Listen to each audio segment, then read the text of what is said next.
नमस्कार, मैं हूं आपके साथ कोमल गुप्ता। आप देख रहे हैं वॉइस टीवी यूपी और हमारा नया चैनल वी भारत। खबरें सबसे तेज और सबसे पहले देखने के लिए वी भारत चैनल को सब्सक्राइब कीजिए। चलिए खबरों की तरफ चलते हैं। यह खबर है फिरोजाबाद से।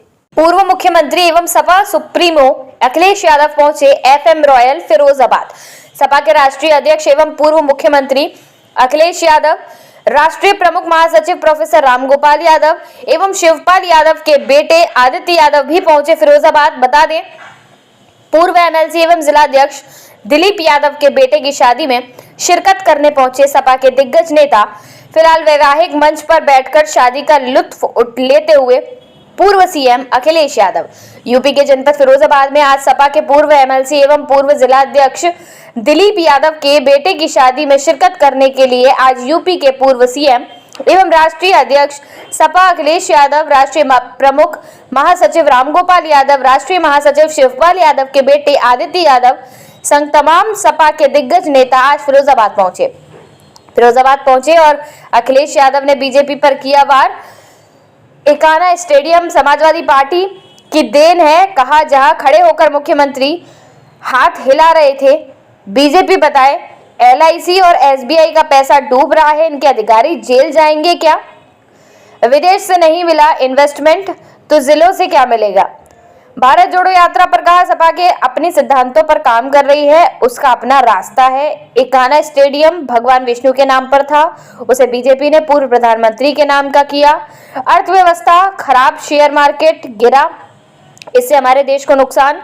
स्वामी प्रसाद मौर्य के सवालों पर बसते हुए नजर आए अखिलेश यादव। बता दें, स्वामी प्रसाद मौर्य के सवालों पर कहा, बीजेपी वाले डीएनए टेस्ट करवाना चाहते हैं। मीडिया से रूबरू होते हुए तमाम सवालों के जवाब देते हुए क्या कुछ कहा सपा के राष्ट्रीय अध्यक्ष अखिलेश यादव ने, आप स्वयं सुनिए।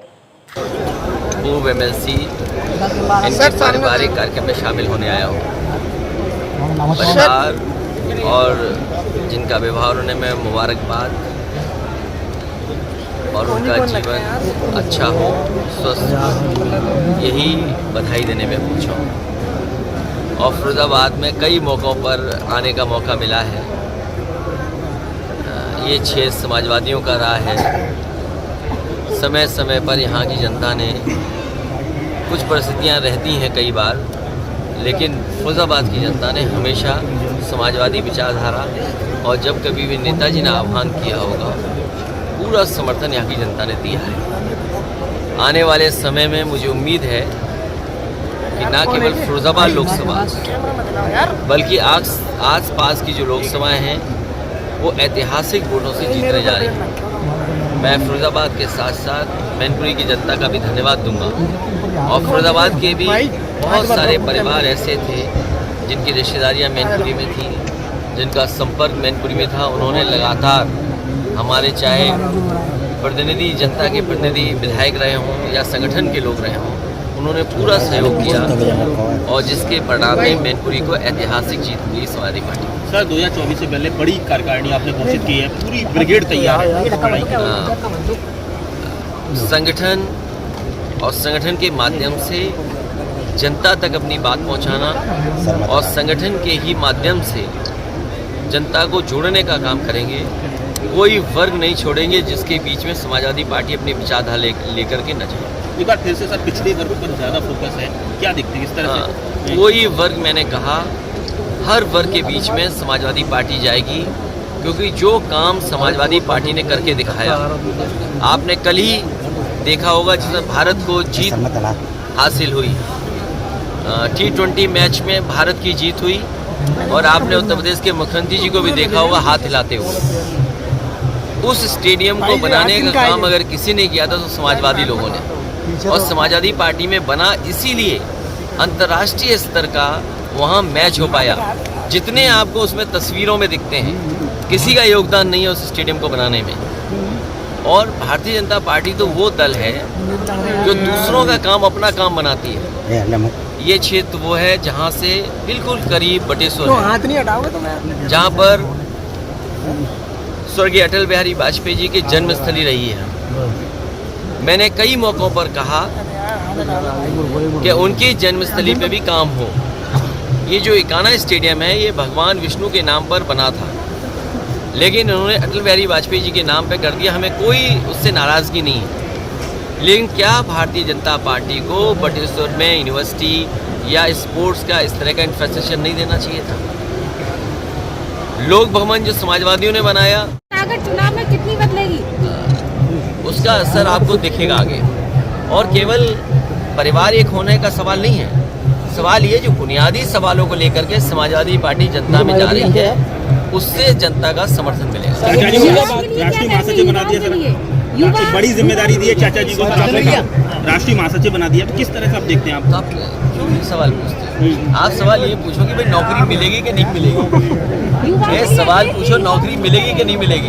2024 के लिए किस तरीके की समाजवादी पूरी तैयारी है। अभी आपने देखा था मैनपुरी का, इसी तरह की तैयारी समाजवादी पार्टी की होगी। फिरोजाबाद के युवाओं के लिए क्या कहेंगे? मैं युवाओं से कहूंगा कि समाजवादी पार्टी से जुड़ें और समाजवादी पार्टी का सहयोग करें, जिससे कम से कम देश को हम आगे ले जा सकें और नए तरीके के काम कर सकें। प्रतिमा लगा दी, कम से कम ये अपना काम बताएं, और नाम बदलना, दूसरे का काम अपना बनाना, और ये कोई ऐसा पहला काम नहीं हो रहा है। ये पहली योजना का नाम नहीं बदला जा रहा है, लगातार इसी तरह योजनाओं के नाम बदले इन्होंने। और सबसे बड़ी बात है, सबसे बड़ी, जहाँ मुगल गार्डन का नाम बदल दिया, अमृत उद्यान कर दिया। इस एक्सप्रेसवे पे आप देख लो, पूरा जो आगरा लखनऊ बना है, कहीं आप समाजवादी पार्टी के नेताओं के नाम नहीं देखोगे आप, लेकिन जहाँ शौचालय करने उतरोगे आप, वहाँ पर बीजेपी ने अपना नाम लिखा दिया। और सबसे बड़ा सवाल ये है कि जिस तरीके से अर्थव्यवस्था की हालत है, जो शेयर मार्केट गिरा है, जिसका भारतीय जनता पार्टी दावा करती थी कि उनके प्रयास से कोई उद्योगपति दुनिया में नंबर 1 होने जा रहा है, बताओ आज वो कहाँ पहुँच गया। और ये आंकड़े अगर नहीं संभाले गए तो न केवल देश दुनिया में हमारे उद्योगपतियों का नाम बदनाम होगा, बल्कि हमारी कई बैंकें डूब जाएंगी। मुझे याद है उत्तर प्रदेश में एक बार विभाग ने प्रोविडेंट फंड का पैसा प्राइवेट कंपनी पे लगा दिया था, और जब प्राइवेट कंपनी डूबी तो प्रोविडेंट फंड भी डूब गया। उस समय जो वरिष्ठ अधिकारी थे उनके खिलाफ कार्रवाई हुई थी, उन्हें जेल तक जाना पड़ा था। मैं ये सवाल पूछना चाहता हूँ कि अब LIC का पैसा डूब रहा है, SBI का पैसा डूब रहा है, जिस तरीके से उत्तर प्रदेश में जेल गए थे, क्या SBI के या LIC के बड़े अधिकारी जेल जाएंगे कि नहीं जाएंगे? ये तो मामला केवल 1200 करोड़ का था, और अब तो भारत का 1 लाख करोड़ का मामला है। अब भारतीय जनता पार्टी को बताना चाहिए कि आखिरकार वो क्या कार्रवाई करेगी और डूबते हुए उद्योगपतियों को कैसे बचाएगी। सर, मुलायम सिंह यादव जी को पद्म भूषण सम्मान दिया गया। साथ खड़ा हूं, यानी आप पढ़िए ना। यानी आप सर स्वामी प्रसाद मौर्य का, मैं आपसे कह रहा हूँ, स्वामी प्रसाद मौर्य जी ने जो कहा सवाल वो नहीं है। सवाल ये है, आप वो पंक्तियां पढ़ के बताइए अभी सबके सामने। शास्त्री हिंदू अरे भाई छोड़िए ना, पढ़ के सुनाए ना। ये हमारे पत्रकार साथी हैं, जागरूक हैं, समझदार हैं, पढ़े लिखे हैं, आप पढ़ाए, पढ़ के बताइए ना। क्यों नहीं पढ़ के बताते? को टॉर्चर देख रहे हैं। अरे भाई शब्द तो थोड़ी बदल दोगे, हम तुम्हें आदमी की जगह कुछ और कहने लगे क्या? नहीं बिल्कुल ठीक है। तो फिर ये स्वामी प्रसाद मौर्य पर सर लगा सर FIR हुई है, उसको क्या मानते हैं स्वामी प्रसाद? ये बीजेपी वाले तुम पे FIR कर देंगे, तुम सच्ची न्यूज दिखाओगे तो। अच्छा अखिलेश ये जी, कौन बड़ी बात है FIR दर्ज करना? अखिलेश जी, राहुल की भारत जोड़ो यात्रा के लिए आपको आमंत्रण मिला था, आप क्या देखते हैं? भारत मैंने जोड़ो उन्हें बधाई दे दी यात्रा की, उनका पॉलिटिकल कार्यक्रम है। नहीं, क्या ये प्रभावी होगा विपक्ष को एकजुट करने के? समाजवादी पार्टी अपने सिद्धांत, अपने कार्यक्रमों को लेकर के जनता में जा रही है। समाजवादी पार्टी का एक अपना रास्ता है। क्या लगा सर, क्या उत्तर प्रदेश की राजनीति फिर वही मंडल वर्सेस कमंडल पर लौट रही है? ये आप लोग नहीं तय करोगे। उत्तर प्रदेश की राजनीति और खासकर किसान, नौजवान, व्यापारी उम्मीद लगा के बैठा है कि वो खुशहाली के रास्ते पे जाएगा। 2022 बीजेपी के लिए खत्म ही नहीं हुआ है, क्योंकि खत्म हो जाएगा तो उन्हें हिसाब किताब देना पड़ेगा। किसानों की आय दोगुनी हो गई, करोड़ों नौकरी देने की बात की थी, ट्रेन यूपी चलाने की बात कही थी। तो उनका 2022 अभी खत्म नहीं हुआ है, 2024 में भी उनका 22 नहीं खत्म होगा। क्योंकि अगर 22 खत्म हो जाएगा तो उन्हें किसानों की आय दोगुनी का जवाब देना पड़ेगा। धीरेन्द्र शास्त्री को मैं समय मत खराब करो इन चीजों पे बहस करके। सर, मायावती बात आ रही है, क्या लगता है ये सवाल मैं सदन में पूछूंगा। नहीं सर, कुछ बोलना चाहें तो नहीं, मैं सदन में पूछूंगा। सदन से अच्छा कोई प्लेटफॉर्म नहीं है। भाई वो सामने होगी भारतीय जनता पार्टी, वो जवाब देगी। और फिर समाजवादी पार्टी और समाजवादी पार्टी के जितने भी लोग, इनका मानना है जाति जनगणना हो। आखिरकार बीजेपी क्यों पीछे भाग रही है जाति जनगणना से? अखिलेश जी, जो इन्वेस्टर मीट होने वाली है, अरे जो इन्वेस्टर मीट के सबसे बड़े मुख्य अतिथि होते वही डूब गए। नाम लीजिए। नहीं, नाम इसलिए मैं नहीं लूंगा, किसी उद्योगपति का नाम नहीं लेंगे, लेकिन जो सबसे बड़े उद्योगपति हैं वही डूब गए तो इन्वेस्ट कौन करेगा? पहले बीजेपी को ये बताना चाहिए कि पहले जो इन्वेस्टमेंट मीट की थी उससे कितना इन्वेस्टमेंट आया है और उस इन्वेस्टमेंट से कितना नौकरी रोजगार मिले हैं। केवल एक मीट नहीं हुई थी, 2 हुई थी मीटिंग, एक डिफेंस एक्सपो और दूसरा इन्वेस्टमेंट मीट, और ये तीसरी करने जा रहे हैं। पहले दुनिया में घुमाए सब देशों में, फिर बड़े बड़े शहर घुमाए, अब जिले जिले घूम रहे हैं। अरे भाई, तुम्हें जब विदेश से इन्वेस्टमेंट नहीं आया तो जिलों से क्या इन्वेस्टमेंट मिलेगा तुम्हें? सर, नेपाल से जो पत्थर आ रहे हैं तो अयोध्या के लिए उस मामले पर अरे उसके लिए हम क्या कर सकते हैं? वो सुप्रीम कोर्ट बनवा रहा है। अखिलेश जी, उत्तर प्रदेश के निकाय चुनाव के लिए क्या कहेंगे, किस तरह से तैयार हैं? समाजवादी पार्टी की तैयारी है, जैसे ही चुनाव घोषित होंगे तारीख कहेंगे, जब लेटर आ जाएगा तब कुछ कहेंगे। भारत बंद देना चाहिए था। जी, अब राजनीति में उत्तर प्रदेश की राजनीति केंद्र बिंदु है, भाजपा आपने उनको प्रमोशन दिया, क्या कहना चाहेंगे?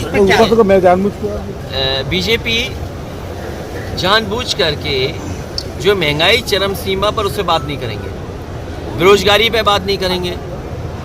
हालांकि मुझे नहीं कहना चाहिए, हमारे बगल में कारोबारी बैठे हैं, 1 लाख करोड़ का है कारोबार खाने वाले तेल का। क्या भारतीय जनता पार्टी एक उद्योगपतियों की मदद करती कि नहीं कर रही है?